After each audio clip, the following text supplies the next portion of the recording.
por un equipo de calidad, eso fue liderar un cambio de cultura y metodología de trabajo. Un poco. Es la fila. Sí. Usa mejor. ¿Vas a usar el de diadema? En principio no voy a usar micro. No, es que si no, bueno, estás aquí al lado, pero yo te recomendaría usar micro. Sí. Por los del fondo, sobre todo, si quieres hacer una prueba de sonido, pero los del fondo igual no te van a escuchar. ¿Me oís si hablo en este tono? ¿Regular? Pero así mejor, ¿verdad? Te ha tocado. Este o este, me da igual.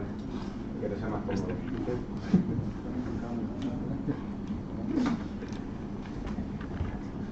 ¿Así mejor? Sí.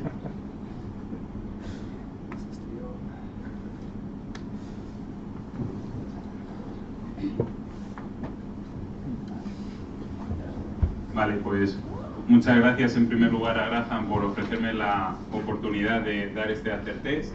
Muchas gracias a todos por venir y bueno, pues espero que disfrutéis de la charla y que os pueda aportar algo en vuestro día a día. ¿De qué vamos a hablar hoy?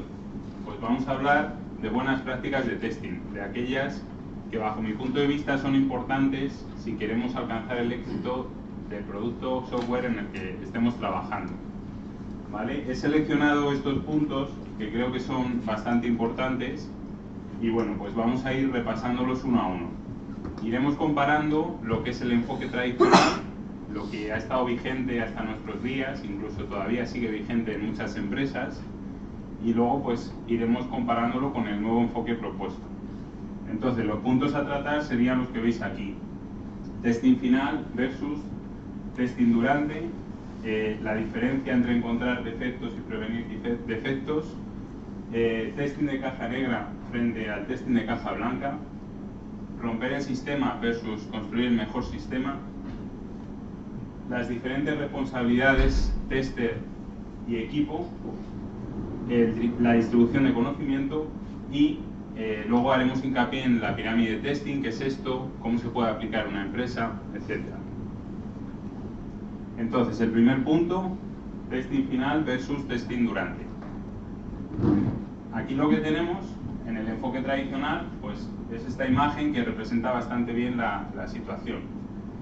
Tenemos dos equipos bien diferenciados, el equipo de developers por un lado, el equipo de testers por otro, y un gran muro en medio. Y además, el equipo de developers, como vemos, está lanzando una pelota, pone system en la pelota, ¿vale? Sería todo el producto terminado, pues para el equipo de testers que está esperando recibirlo para empezar a trabajar.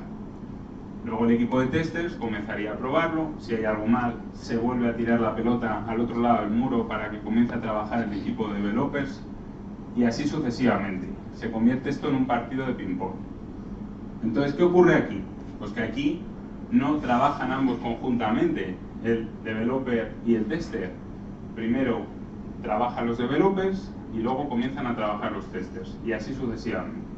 Entonces, ¿qué inconvenientes tiene esto? Pues los que vemos aquí.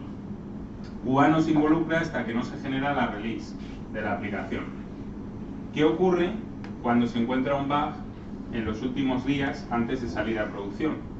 Pues puede ocurrir que ese bug sea más o menos sencillo de resolver y entonces eso no suponga un retraso en la release, pero puede ocurrir también, como pasa muchas veces, que sea algo grave, que no se ha probado y luego pues que es bastante complicado de resolver y requiere bastante tiempo. Vale, entonces pues tenemos ahí el problema de tener que retrasar la release para resolver. Hay veces además que ese problema pues supone un alto coste, ¿vale? Porque requiere tirar mucho trabajo que ya se ha hecho. Entonces, frente a esto, la idea sería testear durante todo ese desarrollo, ¿vale? El testing durante. Es decir, a la vez que trabaja el developer, el tester también trabaja. Trabajan los dos. Trabajan en el día a día, desde el primer día hasta el último día antes de la subida a producción. Entonces, de esta manera, pues es mucho más difícil que encontremos bugs críticos justo pues en los últimos días antes de la subida a producción. Y además, pues que los que podamos encontrar pues tienen un coste de resolución mucho más bajo, porque serán más sencillos de resolver. Entonces, ¿cómo conseguimos esto? Porque claro, es muy fácil decirlo, pero ¿cómo lo ponemos en la práctica? muchas veces aquí lo que ocurre es que pues, nuestros jefes dicen, pero ¿cómo vamos a cambiar todo esto? Que es con lo que hemos estado trabajando durante no sé cuánto tiempo y tal. Vale, pues en este caso hay que aprovechar esos bugs que retrasan nuestra salida de producción y que requieren tirar mucho de nuestro trabajo. Tenemos que aprovechar esa situación para primero resolverla, pero después nos vamos a sentar a hablar con todos y vamos a empezar a lanzar preguntas para ver si podemos cambiar, aprovechar esa oportunidad, ¿no?, para cambiar la filosofía. Entonces, ¿qué preguntas podemos lanzar en ese momento? Pues, por ejemplo, ¿por qué se desestimó la metodología propuesta por QA? ¿Por qué no se introdujeron test unitarios que habíamos dicho que era importante introducir? ¿Por qué no se contó con el equipo de QA durante el desarrollo? ¿Por qué se obviaron las herramientas de análisis de código estático que dijimos que eran fundamentales que analizáramos en el día a día? ¿Vale? Y en definitiva, ahora, ¿cuánto hemos perdido? ¿Cuál es el coste que tiene solucionar este bug? Ya cuando hablamos de pérdidas, pues a lo mejor el jefe nos empieza a tener en cuenta y nos da esa oportunidad que necesitamos para aplicar un cambio. Siguiente punto, la diferencia entre encontrar defectos y prevenir defectos. En el enfoque tradicional, el proceso es reactivo, ¿vale? Yo espero a encontrar un defecto para ponerle solución, ¿vale? Por ejemplo, esto. El coche se la pega y entonces cuando se la pega, entonces empezamos a trabajar para resolver el problema. ¿Qué ocurre esto? Pues lo que hemos comentado antes. Alto coste para solucionar ese problema, ¿vale? Y como salga unos días antes de la salida de producción, retraso seguro. Entonces, frente a esto, ¿qué proponemos? Pues un proceso preventivo. Es decir, vamos a poner todos los medios posibles para evitar que esto ocurra, ¿vale? Pues siguiendo la analogía del caso anterior, ¿no? Pues vamos a no hablar por el móvil mientras vamos conduciendo y así evitaremos darnos el golpe. De esta manera, ¿qué tenemos? Pues una baja probabilidad de encontrar bugs en los últimos días, porque hemos estado trabajando durante todo el desarrollo. ¿Cómo conseguimos esto? ¿Cómo nos anticipamos a los bugs? Bueno, pues esa prevención de la que hablo tiene que estar muy ligada a la forma que tengamos de programar. Son fundamentales los test unitarios, ¿vale? Es fundamental que analicemos el código que tenemos con herramientas de análisis de código estático. No sé si conocéis SonarQube, pero es un buen referente para ello, ¿vale?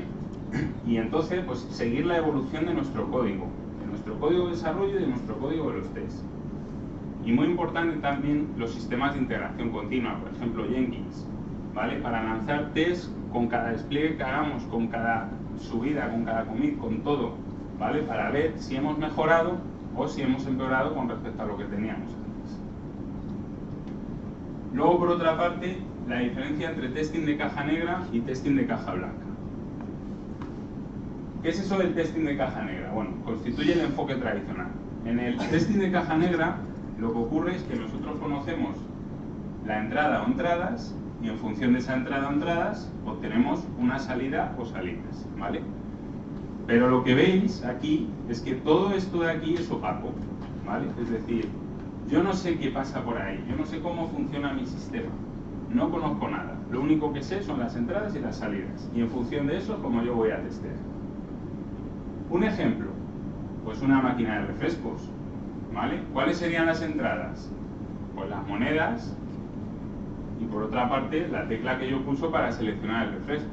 En función de eso, pues la salida será el refresco correspondiente, ¿vale?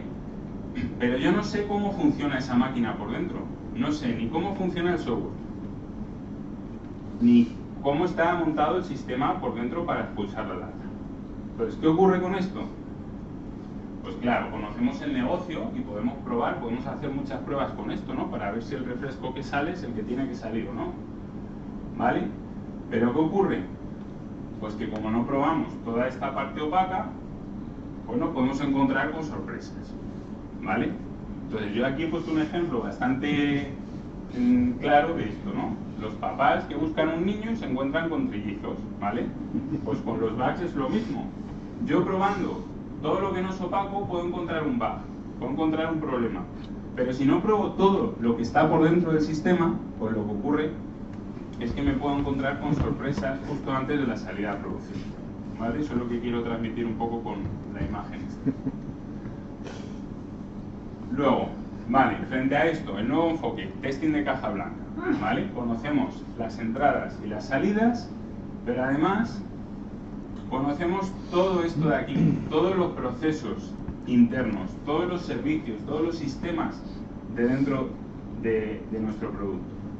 ¿Vale? Entonces, un ejemplo, pues esta otra máquina expendedora, ya esta no es opaca.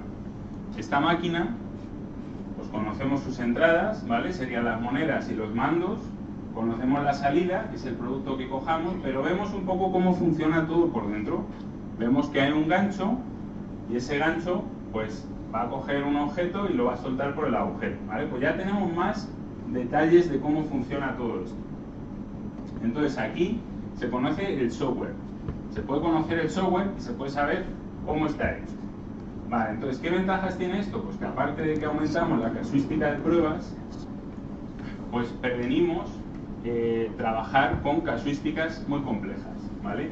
¿Cuántas veces para hacer una prueba hemos tenido que montar un mega escenario?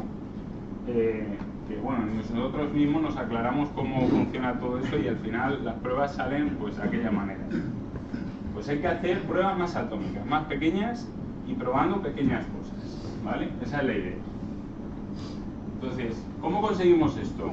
¿A quién tenemos aquí en la imagen?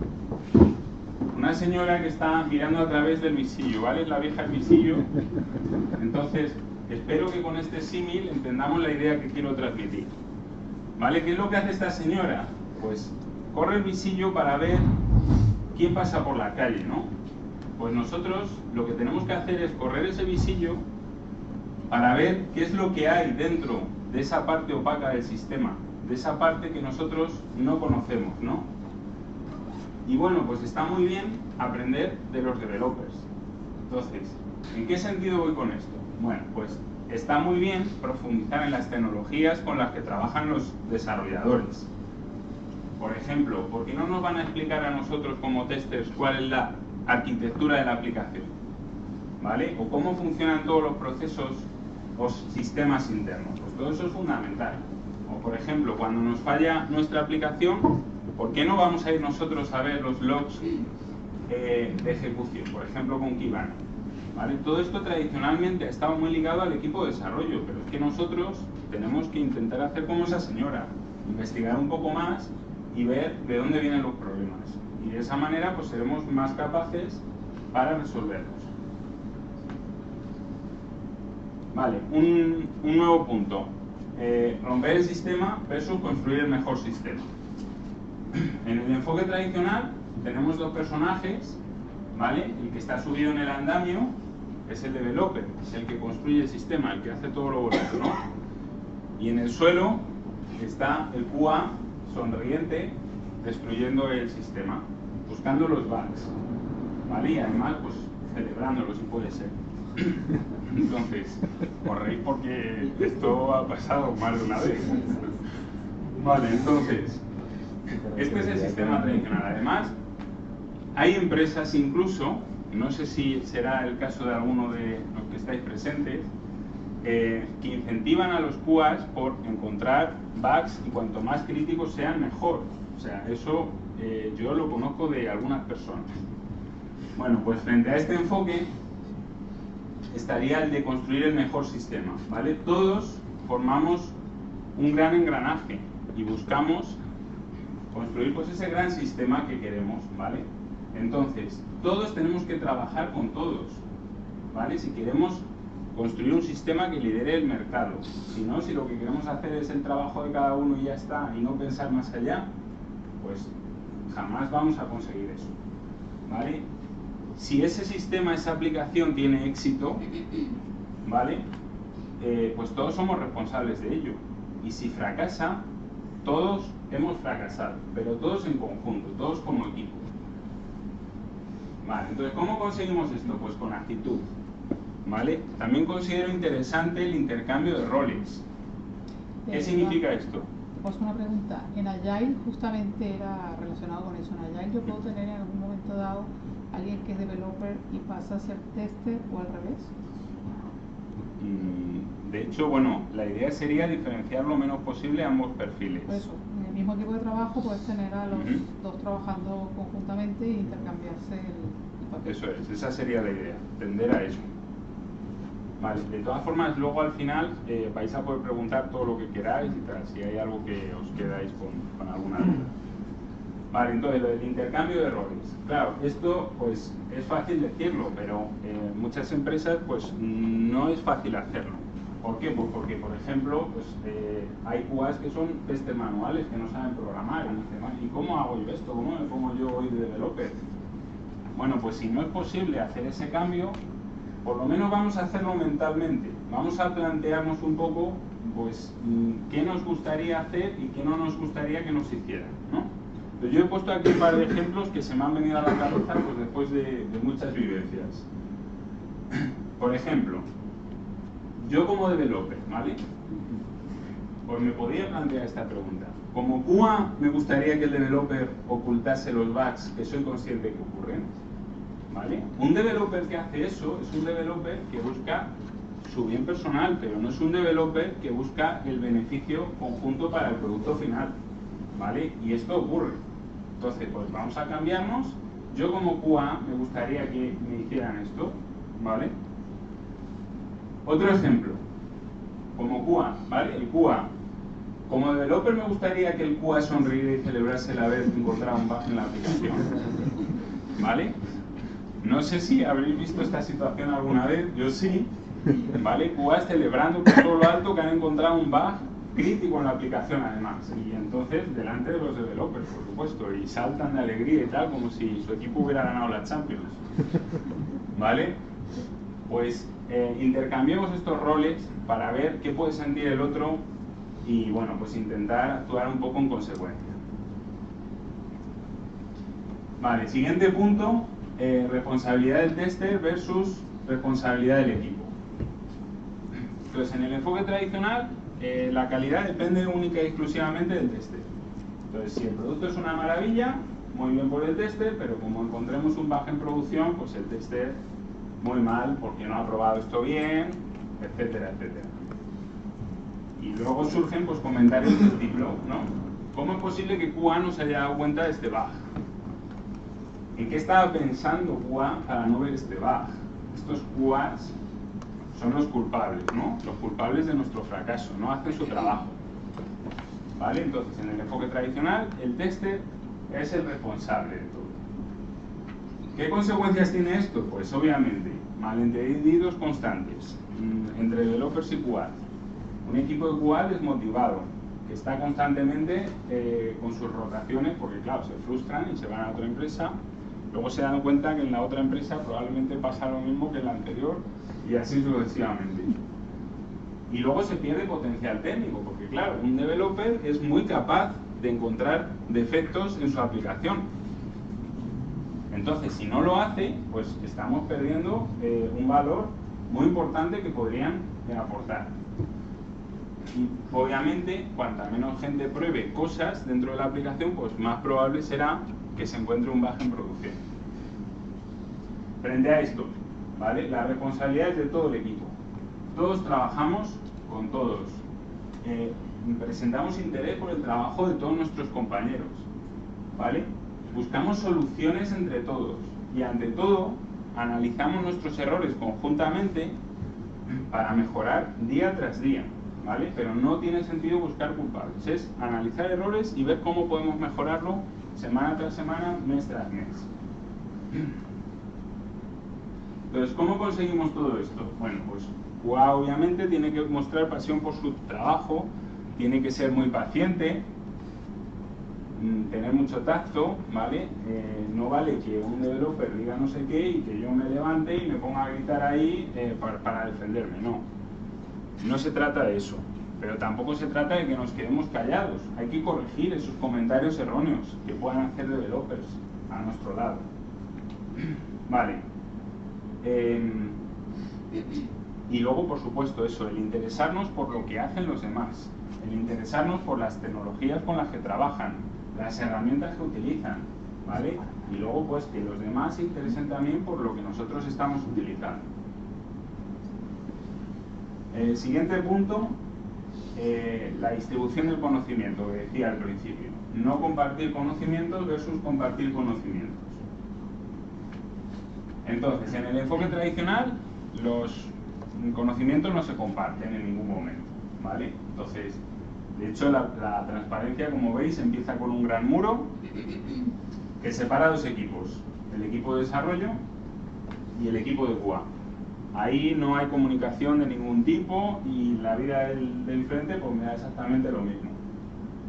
Entonces tenemos el equipo de desarrollo, conoce la tecnología de la aplicación, conoce la arquitectura de todo el sistema, pero pasa olímpicamente el testing. Le da igual aprender que no aprender nada. Luego tenemos el equipo de QA, ¿vale?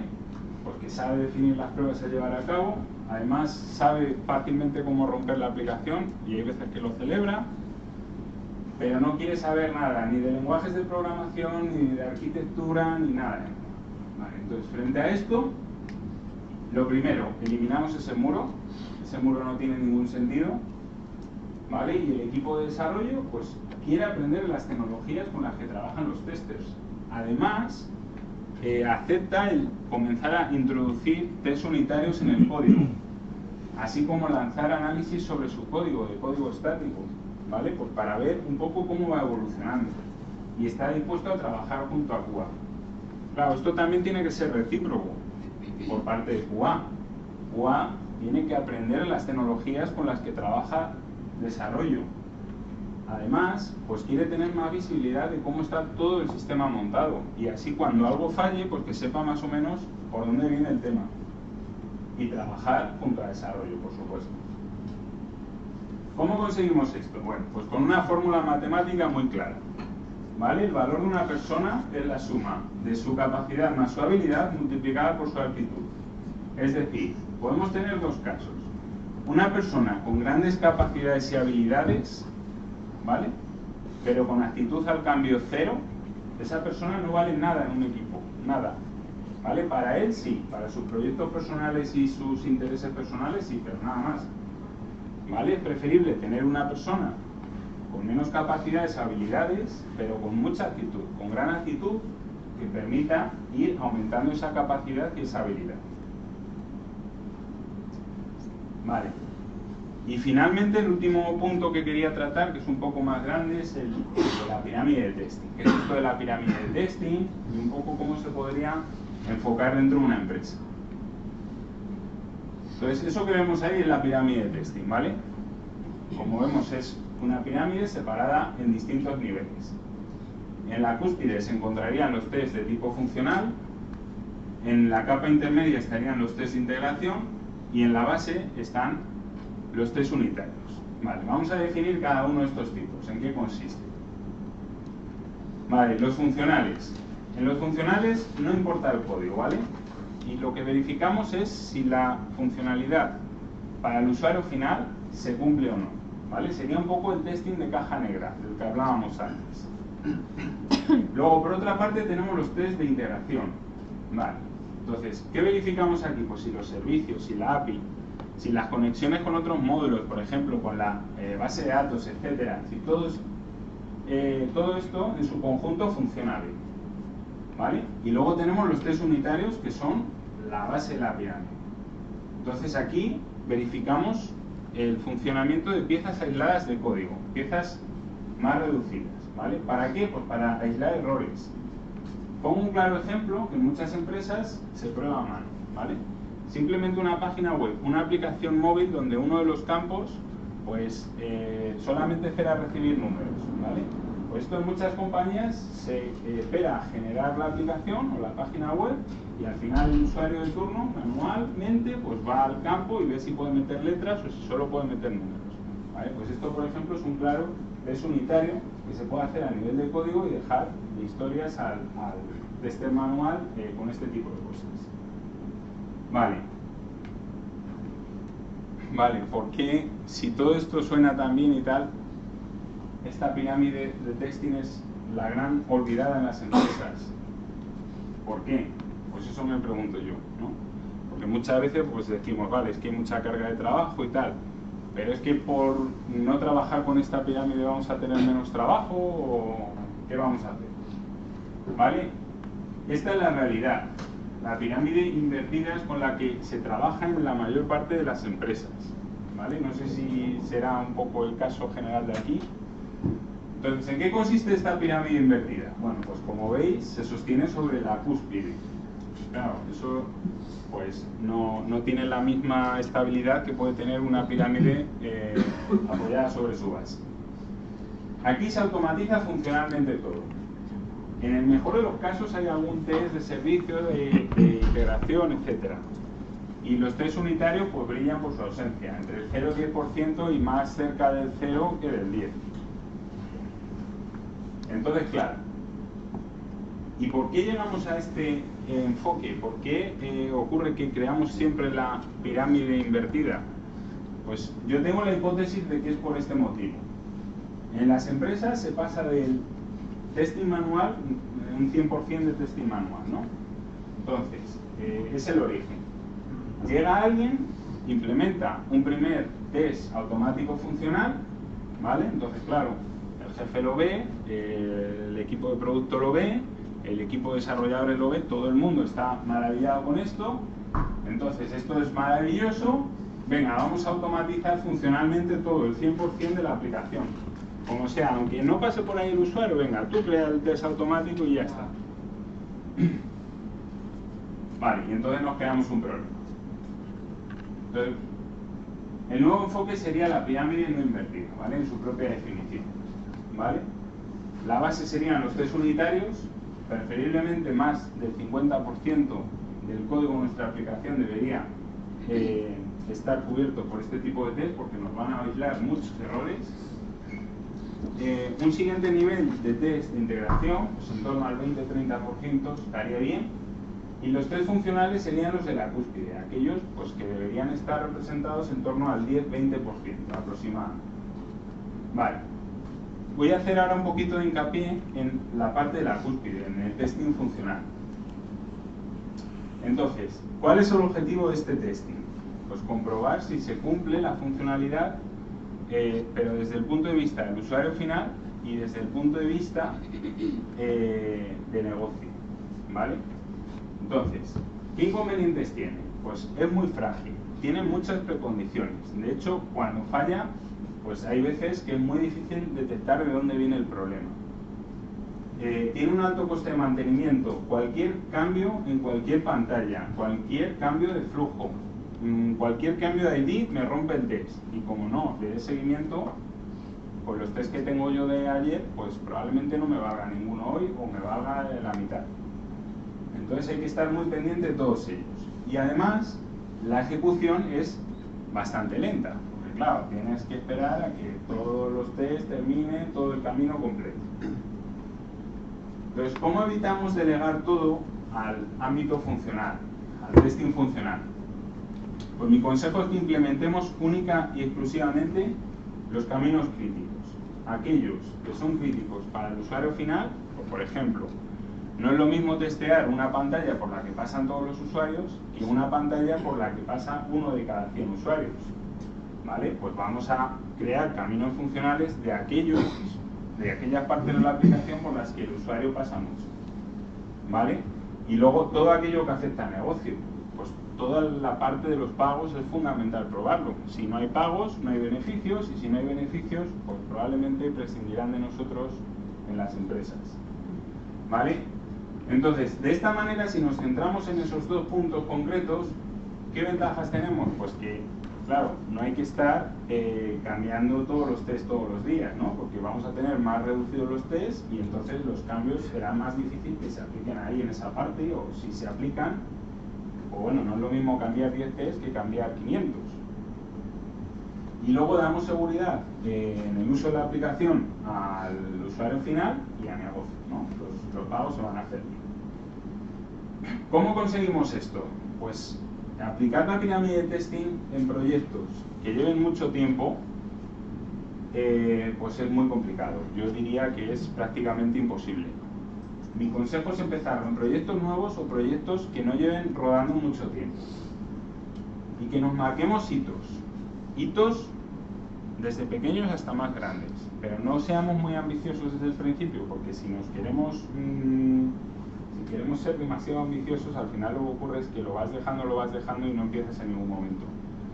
Hitos cortos, a corto plazo. En plan, pues para el próximo mes a ver si puedo crear pues 50 test unitarios y 3 de integración, por ejemplo, ¿vale? Y que pues, vayamos revisándolo si es así o no. Vale, y luego fundamental también, creo que es muy importante que recojamos estadísticas. En función de esa evolución, oye, mi test coverage ha pasado del 0 al 25%, ¿vale? ¿Qué pasa con mis bugs? ¿Estoy reabriendo bugs? Aparte, si estoy reabriendo, ¿son aleatorios los bugs o más o menos siguen el mismo patrón? ¿Vale? ¿Tengo más control sobre mi aplicación? ¿Vale? El análisis estático de código también pues, nos puede dar mucha información sobre si tenemos referencias cíclicas en nuestro código, si hay código duplicado, etcétera, etcétera. ¿Vale? También estadísticas interesantes, el tiempo que tardábamos antes en publicar una release, cuando encontrábamos bugs en los últimos días antes de la salida de producción, y el tiempo que estamos tardando ahora. Pues todo ese tipo de cosas tenemos que hacer el esfuerzo, aunque tengamos mucho trabajo, de ir recopilándolas, ¿vale? Para ir viendo si en el día a día estamos mejorando o no, ¿vale? Y luego, por supuesto, no nos la quedemos dentro del equipo de QA. Esto hay que compartirlo con todo el mundo, con el jefe, con producto, con developers, con todo el mundo en las reuniones. Porque si no, pues serán medidas internas nuestras, pero que no valen para nada al final para el producto final. Vale, bueno, pues os he contado todas estas ideas, han sido unas cuantas. Gracias por escucharme, espero que os haya podido aportar algo. Y bueno, pues si tenéis algún tipo de pregunta o algo, pues podéis plantearla.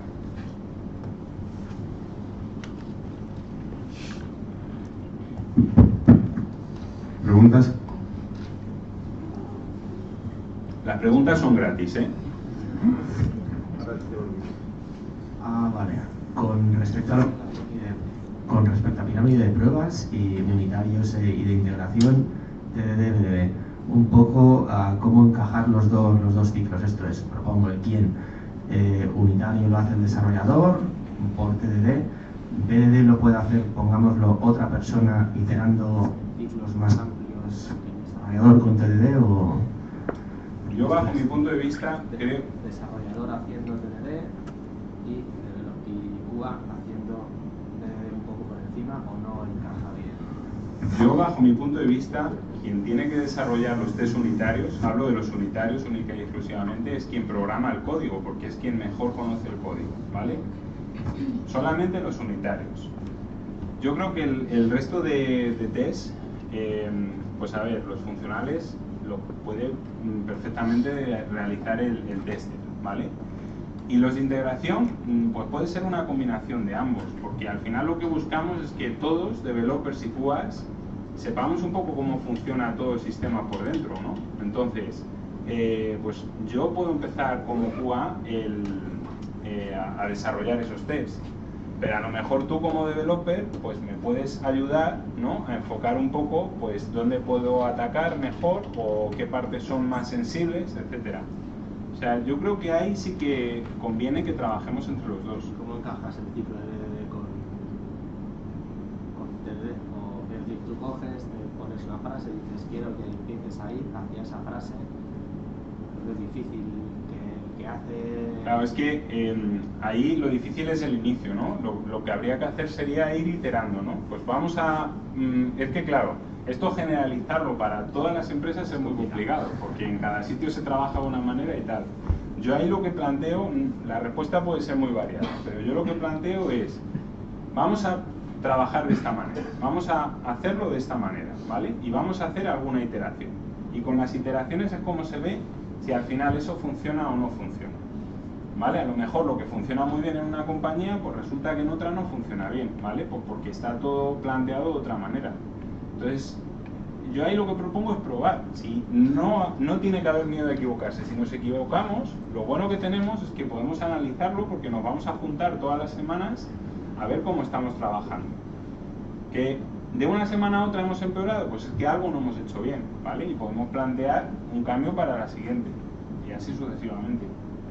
O sea, esto no se empieza hoy, dentro de 15 días ya tenemos la solución final, ¿vale? Yo, por ejemplo, en mi empresa anterior esto costó mucho tiempo hasta que más o menos lo encazábamos. O sea, os puedo estar hablando de meses, de casi un año para al final tener una estrategia que diga, pues mira, trabajando de esta manera hemos reducido notablemente los bugs aleatorios, estos que no sabíamos de dónde vienen, y tenemos bastante control sobre nuestros propios errores. Pero esto no se consigue ni de una semana para otra ni de un mes para otro. Hola. Primero yo creo que la solución final, correcto, es que siempre vamos luchando. Que por ejemplo es una cosa convencer a los desarrolladores que implementen pruebas. Otra cosa es convencerles de que sean pruebas mantenibles, que las buenas prácticas de implementar código apliquen también a pruebas, que ahí hemos sufrido muchísimo en nuestra empresa, pero estamos, yo creo, todos muy orgullosos de las pruebas que estamos implementando. Realmente tenemos el pirámide bastante bien implementado. Sin embargo, yo personalmente, que siempre he fomentado bastante ese movimiento, por favor, un poco también pruebas de aceptación, que el negocio pueda saber lo que estamos implementando, si son APIs, por ejemplo. Y siempre es una lucha continua, y te encuentras también con algunas figuras. Siento muchísimo otra vez mi actitud, ¿vale? El problema que tengo, que continuamente te dan la sensación como que yo soy desarrollador, yo no tengo tu punto de vista de QA, pero yo lo sé mejor que tú. Y eso es algo que, sinceramente, a mí me frustra, que de verdad, o sea, ir al trabajo es un terror, o sea, es un terror, porque cualquier cosa que tú pides, siempre vas como gorreando, o gorroneando, no sé cuál es la palabra correcta, que no sé el español, ¿vale? Gorroneando, gracias.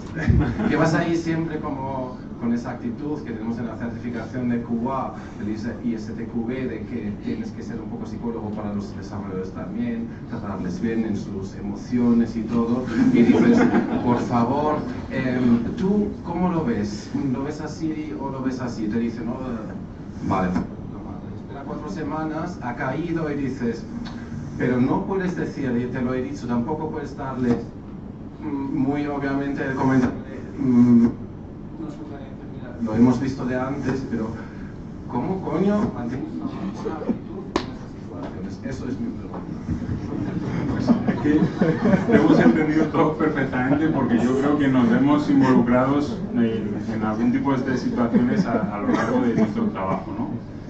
Es que hay que tener mucha paciencia, y hay veces que es verdad que es fácil perderla, ¿no? Pero tenemos que aprovechar cualquier situación. O sea, vamos a ver, un developer a lo mejor no confía en algo que tú le estás diciendo, ¿no? Bueno, pues tiempo al tiempo, a lo mejor en ese momento él tiene que estar por encima y tiene que estar pues convencido de lo que está diciendo. Pero tiempo al tiempo, si nosotros tenemos una idea clara de que eso no es así, vamos a ver, vamos a dejar pasar un poquito el tiempo, y llegará un momento en el que digamos, mira, hemos hecho esto y hemos evitado este bug que tú decías que no tenía que ver nada con no sé qué cosa, ¿vale? Y te lo estoy demostrando con esto, que hemos evitado aquello que tú no querías hacer de esa determinada manera, ¿vale? O sea, es que es paciencia y dejar pasar un poquito el tiempo y tratar de aprovechar esas situaciones. Pues, por ejemplo, el retraso de la release, ¿vale? Con un bug claro y grave encontrado en los últimos días. Esas situaciones críticas son las que tenemos que aprovechar para, de alguna manera, pues hacer ver que lo que estamos diciendo tiene sentido. Entonces, aprovechar eso. Cuando, anda, pues ahora hay que tirar todo este código, tal, esto supone una pérdida para la empresa. Ese tipo de situaciones, en las reuniones, tratadlas con todo el mundo, porque yo creo que son el punto de inflexión para aplicar el cambio. Nada.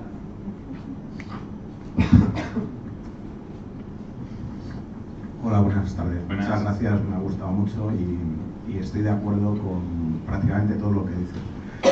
Básicamente por un motivo, porque nosotros dentro de los procesos de calidad estamos metiendo también el tema de la seguridad. He visto ya que en la Academy estaba ya un de seguridad metido y veo que el gran problema que estábamos teniendo para la seguridad es que era muy dependiente del código, o sea, del lenguaje que se estaba usando, los errores eran típicos y el integrar los sistemas de análisis estático de código orientado a la seguridad dentro del proceso de desarrollo hace que los programadores corrijan sus propios errores y no los estén manteniendo de forma sistemática. Realmente es algo que nos ha costado convencerles, pero la alternativa es lo meto en la máquina y lo corriges en una semana, ¿no? Y te puedes encontrar con refactoring, te puedes encontrar con 1000 problemas más que desde el punto de vista de la seguridad muchísimo más grave, porque basta que haya un agujero para que la aplicación sea un problema, ¿no? Claro, por eso digo que es más difícil de aplicar en proyectos que llevan mucho tiempo ya en marcha. Es más fácil hacerlo con proyectos nuevos o proyectos que llevan poco tiempo, porque claro, tú desde que creas la primera línea de código, si tú metes ese análisis estadísticas de código estático, pues vas viendo la evolución en el día a día. Claro, si el proyecto tiene 3 años y entonces es cuando metes la herramienta, pues puede salir ahí de todo. Y no es fácil muchas veces de resolverlo, porque a lo mejor resulta que la solución pasa por tirar media aplicación abajo. Además, la gente está muy acostumbrada a Sonar, pero no está acostumbrada a lo mejor a la herramienta de Fortify de análisis de seguridad de código y se sorprende con la burrada de páginas de fallos que salen de ahí. Y luego otra cosa, porque muchos developers son muy reticentes a que se empiece a analizar su código. Entonces, yo ahí lo que digo es... No, y es verdad, y a mí no me importa que analicen mi código. Si sale mal, pues oye, pues mañana lo haré mejor con este análisis, ¿no? Poder mejorar. Yo siempre digo, si crees que eres perfecto, nunca vas a llegar a serlo. Esto es así. Hombre, hay un argumento muy bueno, el de los 10 años, 10.000 horas. Y vas a ser perfecto cuando lleves 10 años trabajando, programando 1000 horas al año. Como todavía no has llegado a eso, asumo que vas a tener error. Pero si además analizas tu código en el día a día, serás no perfecto, lo siguiente. Yo, por intentar aportar un poquitín más de, no sé si de luz o de posibles soluciones, ¿no? En cuanto a la respuesta que le has dado al compañero, nosotros en la empresa tenemos una serie de proyectos que están dentro de la metodología Agile y otros donde no estamos dentro de esa metodología. Entonces, aún así, estamos intentando hacer lo que llamamos las retros, ¿vale? Siempre dentro del modelo Agile, pero estamos intentando también hacerlo fuera de ese modelo, pues cuando hay alguna entrega y demás. Y lo que intentamos sacar en esas retros es precisamente lo que tú has dicho, pero no en el momento en el que surge ese bug donde encima está todo el mundo con la cabeza loca, todo el mundo a toda velocidad, y además ahí a la retro vas un poco a decir todo lo que ha pasado, cómo lo podemos solucionar, vas con otro talante, vamos, y no meterlo directamente en el momento que más duele, que es precisamente cuando encuentras el bug gordo y que es el que muchas veces también a nosotros nos lleva al... ¿Ves? Ya te lo decía, que es precisamente una de las cosas que creo que hay que evitar. Sí, yo creo que todo eso hay que tratarlo a posteriori. O sea, en ese momento todos tenemos que juntarnos para resolver el problema, que es lo que tenemos entre manos, ¿vale? Y luego ya cuando estemos tranquilos, la semana que viene, entonces nos sentamos y analizamos qué es lo que ha ocurrido. Y ya estaremos todos pues, más relajaditos y tal. Pero no, intentar tratarlo eso en una situación caliente no tiene ningún sentido. Lo único que puede haber es malentendidos y mal rollo entre todos. Yo, si queréis, bueno, antes, a pie de todo esto, aunque lo mío, si queréis, lo hablamos en la cerveza para no liarnos, pero por lo que aquí se suele hablar en general, yo soy un agente doble, porque yo soy tester y soy desarrollador. Es decir, a mí creo que uno de los problemas de raíz es que lo identificamos mucho a la gente. Y un tester es un desarrollador, pica código. O sea, para mí un tester es un desarrollador y yo he sido tester y desarrollador y QA. ¿Un QA manual es un desarrollador? Probablemente no, ¿vale? Pero un test engineer, por ejemplo, que es un rol que aquí hemos tenido y del que yo fui parte, sí es un desarrollador. Decir que un QA tiene que comerse mierda de un desarrollador, eso no se puede permitir, me da igual la empresa que sea, ¿vale? No puedes llegar a un desarrollador y decir, no, yo solo programo y tú pruebas. Eso me da igual quien me lo diga, que no me parece profesional. Eso ocurre, ¿no? No, lo sé, quiero decir, yo te cuento, yo he pasado por factorías y luego estoy aquí, o sea que he pasado por diferentes sitios.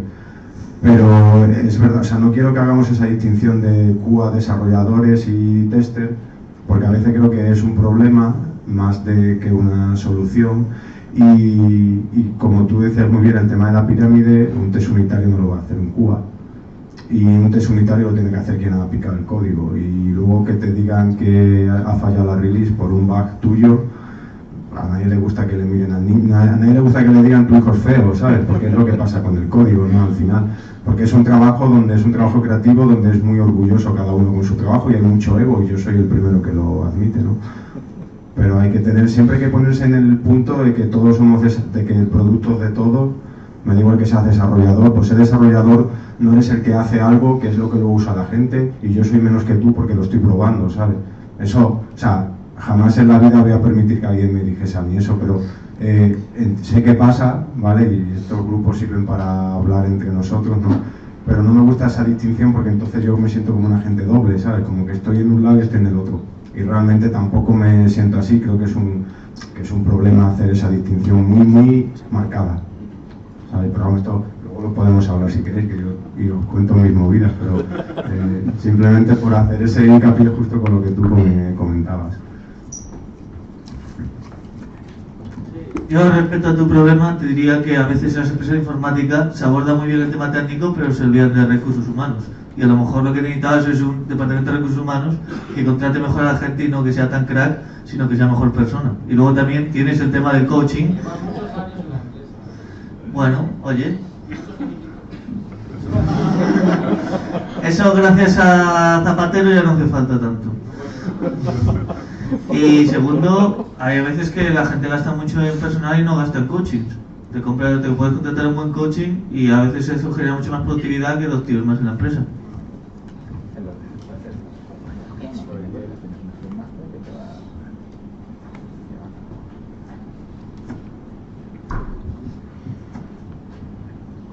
Buenas. En nuestra empresa tenemos la suerte de poder jugar con desarrollo mano a mano, entonces ese muro que tú has pintado para nosotros es transparente. Pero, por ejemplo, hay diferentes tipos de perfiles y yo no, por ejemplo, no soy un perfil técnico, no soy developer, ¿no? Entonces yo lo que quería preguntar y que si el control del análisis estático, por ejemplo, es una responsabilidad que deberíamos llevar compañeros con un perfil similar al mío, que no somos tan técnicos, o debería ser control del propio equipo de desarrollo. Yo creo que ambos podéis trabajar perfectamente con esta herramienta. Esta herramienta no es nada compleja. Yo creo que la debe implantar QA, ¿vale? Pero QA debe ser quien le diga al desarrollador, pues mira, estas son las funcionalidades que podemos ver, estas son las estadísticas que podemos sacar y tal, y al final el developer va a saber utilizar esa herramienta y sacar conclusiones sobre su propio código. O sea, en mi experiencia lo hemos implantado nosotros siempre en QA, ¿vale? Pero al final el equipo de desarrolladores puede acceder a ella y termina trabajando como uno más. Esa sería la idea, ¿no? Yo conozco unas herramientas y yo te las enseño para que tú algún día seas autónomo con ellas, y lo mismo recíprocamente. En mi caso, soy yo quien está aprendiendo esa herramienta de ellos. O sea, son ellos quienes la utilizan y yo la he conocido a través de ellos. Entonces, bueno, el tema de las reglas y tal es algo que ya está predefinido y lo vamos controlando. Pero sí que quería ver un poco, quería saber tu enfoque, ¿no? En un caso a lo mejor de un perfil menos técnico, como es mi caso, saber hasta qué punto yo puedo abarcar esa tarea o ese control frente a mis compañeros. Perfectamente, en este caso, bueno, pues son los developers los que te han enseñado esta herramienta, ¿no? Pero lo positivo es que tú no te has opuesto a empezar a trabajar con esa herramienta, ¿no? Has dicho, oye, yo quiero aprender sobre esto también, ¿no? Pues es un poco uno de los puntos que hemos tratado hoy, el aprender de los demás y tú enseñar lo que sabes a los demás. Sí, ¿no? Es un enfoque correcto también. Por eso, si es que hay muchas compañías y en unas compañías lo lidera QA esto y en otras, pues como tú dices, pues resulta que los developers eran quien lo habían planteado. Hay casos donde, ya os digo, los developers no quieren implantar esa herramienta porque no quiere que nadie analice su código y esto pasa, ¿vale? Pero si en tu caso, pues los developers se lo han implantado ellos mismos y están aprendiendo, pues perfecto, grandes developers.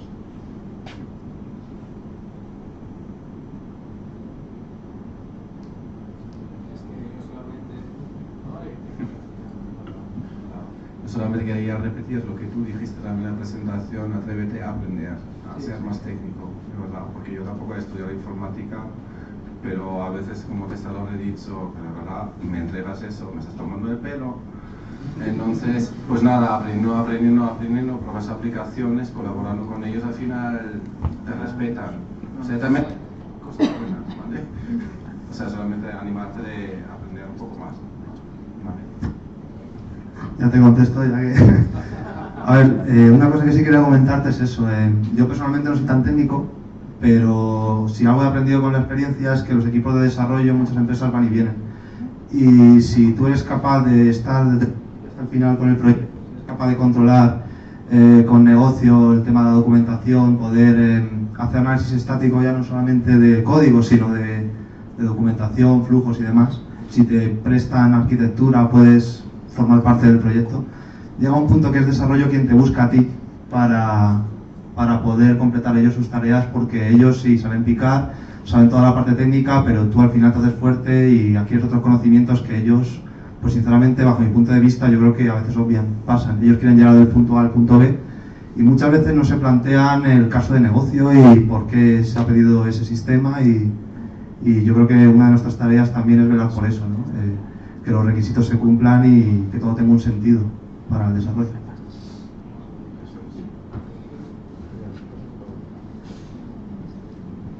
Hola, buenas.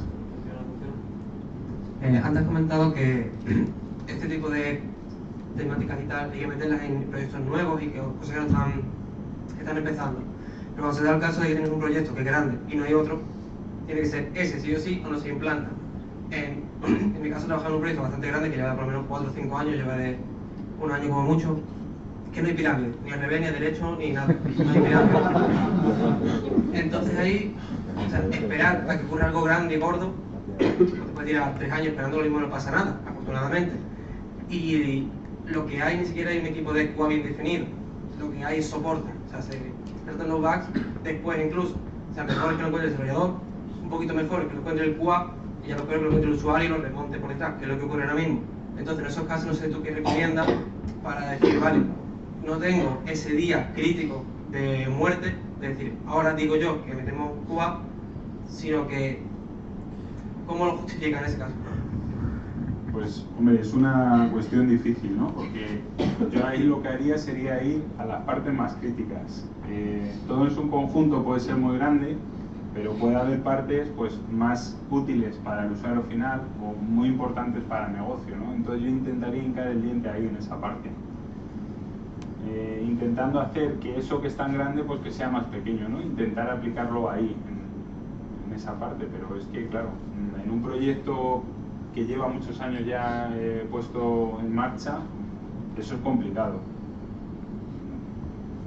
Lo único que puedo decir es eso, quizás lo enfocaría a partes más críticas.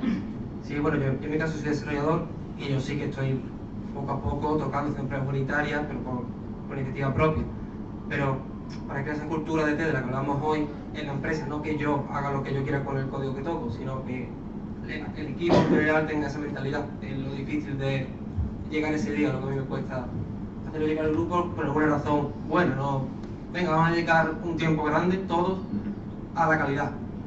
Vete por ahí, a dar una vuelta.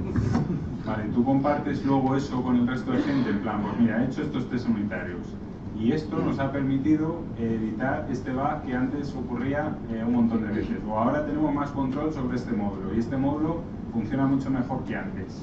Ese tipo de cosas, ¿das visibilidad de ellas? Sí, comparto sobre todo con el equipo de desarrolladores bastante ese tipo de código. Es decir, hago estas cositas y mira ahora lo que no ha salido porque he hecho esto antes, o esto que se ha roto por aquí, lo he detectado, que si no lo tengo el test que corre, no lo veo en mi vida. Y hago un poco ver eso, pero sigue siendo el equipo de desarrolladores cercano, ¿no? A la empresa, que es la que pone el tiempo y el dinero para que haga una cosa u otra. Ya. Claro, hombre, es que es difícil si solamente lo hace una persona. Eso lo bueno sería pues que hubiese alguien más que te apoyase, ¿no? Y entre más personas, pues mejor, ¿no? Más fácil todo ello. Pero vamos, yo creo que lo que estás haciendo es correcto, ¿no? Al final estás dando ver al resto de gente pues lo que tú haces y que puede contribuir en el día a día. Es muy difícil que solo una persona pueda hacer transmitir esto, lo bueno que tiene el testing, ¿no? A todo un equipo muy grande. Y más si estás tú solo, ¿no? Pero es la única vía, empezar como estás haciendo tú. Paciencia. Nada. Dices que con pruebas vas más rápida releases. Yo creo que no. Quiero decir, aunque es necesario hacer pruebas y automatizarlas, testear. Esto es, yo hago un código productivo, ¡pum!, a la release, para adelante, muy bien. Ahora no, hago un código productivo, itero con JUnit, gasto tiempo. Automatizo, gasto tiempo. ¿Qué pasa? Que, claro, o sea, gastas el doble de tiempo, poco menos o poco más. Cuando vas a hacer algún evolutivo, tocas pruebas, tocas JUnit, metes más pruebas, es un Cristo, se gasta mucho tiempo. Pero yo creo que no es por tiempo, sino que es la única manera. Es que eso al final es prevención, ¿no? Claro. Porque si al final te encuentras unos días antes de la release un bug muy grave y tienes que tirar todo el código, que muchas veces pasa, dices, vale, ¿y esto por qué me ha pasado? Pues porque no he puesto medidas preventivas, ¿no? No he trabajado en el testing lo que era necesario trabajar. ¿Vale? Entonces, yo no vendería voy a ser más rápido, sino vas a ser capaz de hacerlo. Voy a ir más seguro. Eso, seguridad, eso, no tiempo, porque al final tardas más haciendo pruebas, pero es que son necesarias. Pero es una inversión, al final tienes más control sobre tu código, ¿no? Y si te piden una release con unas determinadas funcionalidades, al tener más control sobre ello, pues será más fácil que no te retrases. Bueno, más control, no, tener control a secas, ¿no? Tener control sobre lo que estás haciendo, eso es. Yo creo que además de que las automatizadas, sabes que aunque no entregues, pues un gasto grande, tardas igual medio día para arreglarlo de la noticia. Tú haces un cambio, te das pruebas automatizadas y ahí tienes tu de seguridad de que no va a funcionar. O sea, vas a ser más rápido. A corto plazo, si tú no tienes test, a corto plazo es un comienzo. ¿Vale? Sí, no, es verdad. Si tú tienes un sistema como el suyo, que es un sistema legacy, que eso ya te viene y es tocho y no tiene ni pirámide ni nada, ¿vale? Tiene un cubo negro allí que no hay quien le meta mano, ¿no? Entonces, al principio un desarrollador te va a decir paso de hacer test porque es un coñazo. Bueno, me lo mandas y le doy 2 hostias. El problema es que vas a ser más rápido a medio plazo, es decir, tú al principio no, porque tienes que montar un entorno de testing, un entorno de integración continua, un sonar si quieres, me da igual, y saber interpretar sonar, que esa es otra, ¿vale? Entonces, todas esas cosas. Y eso es un coñazo al principio. El problema es que se lo montas una vez. Cuando la pelota es grande es imposible ir sin pruebas automatizadas. No, es que cómo vas, o sea, a un tío tú le dices, ¿tú cómo le tienes que vender esto a una persona? ¿Vale? A un desarrollador de Cromañón, lo vamos a llamar así porque yo también soy desarrollador y no me meto en el mismo grupo. Entonces, a esa persona te vas a decir, tú me estás diciendo que vas a ser más lento, ¿no? Hoy vas a ser más lento porque tienes que hacer un montón de curro hasta sacar esta funcionalidad con test. ¿Por qué? Porque no lo has hecho en tu vida, ¿sabes? Pero pasado mañana, cuando te toca hacer un refactor sobre este código, vas a tardar más, ¿con test o sin test? Probablemente con test tardes menos, ¿sabes? Claro. Con test, con test tienes ahí, ¿sabes? Con más seguridad y tienes que probar menos alternativas metiendo problemas. Claro, si tú tienes un sistema grande como el suyo, ¿vale? Tú te pones a hacer refactors sin testing, no tardas menos. O sea, en un sistema grande no tarda menos, porque es la cantidad de casuística que puedes romper por meter un refactor. ¿Cómo lo haces? Que haces un proceso de release, le llega un QA o ni si acaso, porque aquí el pobre muchacho no tiene ni eso. O sea, y llega un usuario que dice, oye, ¿por qué esta mañana este botón me aparecía y ya esta tarde no? Y ese botón lleva 4 años ahí, ¿sabes? ¿Por qué? Porque simplemente si hubieses tenido algo, ¿sabes? Y tu refactor te lo hubiese dicho, hubiese tardado menos. Ahora ha tardado ya 3 días porque has hecho cambios, proceso de release, ha ido a support tarda su tiempo en abrir un ticket. Luego llegas al desarrollador de nuevo. O sea, a medio largo plazo es más rápido tener test que no tenerlo. Ahora, a corto plazo obviamente te va a decir, si hombre, te voy a lanzar el código y te voy a aplicar test. No lo voy a hacer. Entonces, ese es el problema. O sea, bueno, el problema es que trabaje con esa persona, pero el problema de fondo... A ver, yo soy muy tajante porque soy desarrollador y cuando escucho que hay gente así, pues no me gusta, ¿no? Entonces, soy muy tajante, me podéis llamar lo que queráis, pero es verdad que no hay que venderlo como... O sea, hay que vender como que suene... Es lo que dices, si dices que es una pérdida, es un gasto de tiempo, ya vas mal. Tienes que cambiar, gastar por invertir, siempre. O sea, la palabra es inversión. Inversión quiere decir que tú haces algo que luego te va a dar beneficios, ¿no? Si no, no le sueles llamar invertir, ¿vale? Entonces, si llamas gasto, ya sabes que es una pérdida. O sea, ya le vas a un tío, oye, ya sé que vas a gastar tiempo, ya sé que vas a perder tiempo, pero tienes que hacer test. Ya vas mal, ¿sabes? Porque esa palabra ya le está diciendo al tío, si me estás diciendo tú, macho, que voy a perder tiempo. O sea, es más, voy a invertir. Realmente lo ganas a medio plazo. Pero claro, no es eso. O sea, yo entiendo lo de la mentalidad. ¿Sabes? Y en tu caso, por ejemplo, tú, por ejemplo, que eres técnico, puedes intentar hacer test funcionales como ha explicado él. Tú haces test funcionales que cubran los escenarios críticos. Si tienes pagos, si tienes altas o lo que sea, ¿no? En este caso, yo pensé en ese primero, digo, pruebo por encima. Eso es lo mejor que puedes hacer al principio. Pero no tiene tampoco tiempo ni... Ya, es eso. Para montar al principio, montar el entorno, montar las pruebas, que la primera es la peor de todas. Cuando tienes la primera montada, la siguiente viene sola, pero esa es la que te lleva todo el tiempo. Antes hablaban aquí de Agile, ¿no? Eso se llama Agile de guerrilla. O sea, eso es ponerte el casco, pintarte y ponerte a hacer cosas en tu tiempo libre, en horas, en no sé qué. Eso es una movida, pero al principio a veces hay que hacerlo. Eso se llama de guerrilla, desde la trinchera. Tú te pones allí, nadie te lo ha pedido, pero tú lo estás haciendo. Llegará un momento, esperamos, ¿no?, en el que puedas demostrar que esas herramientas que tú has montado te merecen la pena. ¿Por qué? Porque es lo que dice, tienes unas métricas. Oye, mira, resulta que hemos reducido el código duplicado. Tú como técnico que tienes un cerebro suficientemente inteligente, sabes que reducir el código duplicado es bueno, ¿vale? O has reducido la complejidad del código. Tocar una clase, tocar algo ya no implica tocar en 5 sitios. Y todo eso son beneficios que cualquier desarrollador lo va a ver, porque va a decir, hostia, es verdad, si hago un refactor solo toco una clase. Ese tipo de cosas te la va a dar una herramienta que tú montes, ¿vale? Hacer test por encima te va a decir, oye, mira, he hecho un cambio y tal, y yo, bueno, vas a ver si tu cambio funciona, ¿me va a romper algo o no? ¿Cómo haces eso? Ah, porque tengo unos test automáticos, ¿sabes? Entonces, pasa que te va a costar tu inversión de tiempo personal muchas veces, ¿sabes? Pero habrá una persona, como decía Eva, habrá una persona que no va a ser a lo mejor un desarrollador, que va a ser una persona de producto, que va a ser tu CTO, que va a ser el CEO, que va a ser quien sea, que se va a dar cuenta de eso, ¿sabes? Pero tienes que saber venderlo, es lo que dice él, tienes que compartirlo. Si tú no irradias información hacia afuera, y ya parece que estoy en una charla, ya me callo, ya sabes lo que te digo, o sea... Sí, te entiendo perfectamente. Es que yo he estado ahí, entonces sé lo que cuesta, pero es que hay que echar mucho tuyo y luego hay que tener cara y decir, mira, tío, es que yo he hecho esto, ¿sabes? Si llevamos 3 meses que ha habido menos bugs, porque mira, aquí está. ¿Por qué? Porque hemos empezado a hacer interacción continua, porque hemos empezado a hacer testing. O mira, tu código ahora es mejor, es que fíjate lo que le vas a hacer a un desarrollador, ¿eh? Tu código es mejor, me tengo aquí una métrica, ¿vale? O sea, pero al principio eso tienes que hacerlo desde las trincheras, ¿sabes? No, nadie te lo va a reconocer. Sí, en mi caso, justo diciendo eso, por eso la pregunta que le he hecho a él de cómo puede hacérselo ver a la empresa, porque yo todo lo que estoy haciendo ahora mismo lo hago, pues si un sprint que tengo de 2 semanas, tengo que hacer tantos puntos y me sobran 2 días. Pero si por ejemplo tú vas por soporte, ¿no? Y sí, soporte abre tickets, ¿no? Sí, efectivamente. Seguramente los tickets se reduzcan.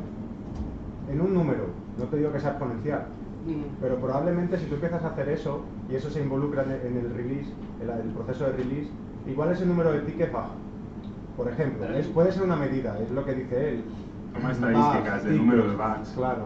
Eso es lo primero que tú le dices a un tío que sea tu jefe. Oye, con esto resulta que se han quejado 5 clientes en vez de 15 y eso lo entiende, macho, cualquiera que ponga pasta además. ¿sabes? Lo que pasa es que le tienes que echar cara muchas veces, tienes que decir, oye, mira, chavales, esto es lo que pasa, ¿sabes? Y da igual que lleves un año, que lleves un día, que lleves 3, es que llevas razón, ¿sabes? Pero es complicado, no te digo que sea fácil, yo te lo cuento así, pero... ¿sabes? Sí, la única cosita que tengo de medida que no es el soporte puro son los funcionales, que sí, cuando prueban el producto en la demo, sí que nos mandan muchas veces menos para atrás, ¿no? Tachan historias Claro. como nos echan de antes, eso sí que se nota. Es una medida muy buena. Yo recomiendo mucho lo que es el casco de reviews, que eso es una maravilla. Yo hace no lo hacía y eso te abre muchas puertas, menos el código tuyo, es el código tuyo y tus compañeros que lo han revisado. Y eso hace quitar errores o quitar complejidad en el código. Y quitar lo que dice el orgullo, el ego del desarrollador. Sí. O sea, aquí por ejemplo no sale código a producción sin que lo hayan revisado 3 personas. Y en esa co-review van test, si no van test, se echa para atrás. Entonces, eso te ayuda a limar el ego, porque ¿qué haces? Oye, que la gente va a mirar mi código, ya te preocupas tú de que tu código no esté tan sucio, ¿sabes? Porque dices, hostia, lo va a mirar otra gente, además gente que a lo mejor pues le tiene respeto, ¿no? Lo que sea, en plan profesional, ¿no? Dices, hostia, lo van a mirar. Y el problema es cómo reacciona la gente. Yo al principio aquí, cuando fue el Test Engineer, la oficina de un departamento me abrió una co-review como Test Engineer, no me la han vuelto a abrir nunca más porque les puse muchos comentarios, se ve que le aceptó lo que les puse, pero es que me da igual, ¿sabes? Porque al final te lo va a ver la gente y ellos son igual de válidos que tú. Y las co-reviews allí, las co-reviews estoy completamente de acuerdo, que es una cosa, a lo mejor un QA manual no tiene que estar en una co-review, pero un tester, sí. Y un QA que ayude a definir escenarios, a lo mejor también, porque sabe de qué va la feature, o como decía él, el requisito, o el... no sé. Es que el enfoque es que si yo pico un código, me dan una co-review y me dan 4 fallos, no es que pico cada 4 fallos, es gracias por estos 4 fallos que me habéis cantado, porque esto ya mañana lo voy a hacer mejor, de esto no me había dado cuenta. O sea, es agradecer que te vean fallos. El feedback negativo es el que te hace crecer, ¿no? Feedback negativo de forma constructiva. Ya tienes gran componente para la próxima, ¿eh? No, lo siento, joder. Sí, tengo un montón, ¿no? Es que habéis hablado un montón. Siempre estoy buscando ponentes, por eso, ¿eh? También. Bueno, Jesús, muchísimas gracias.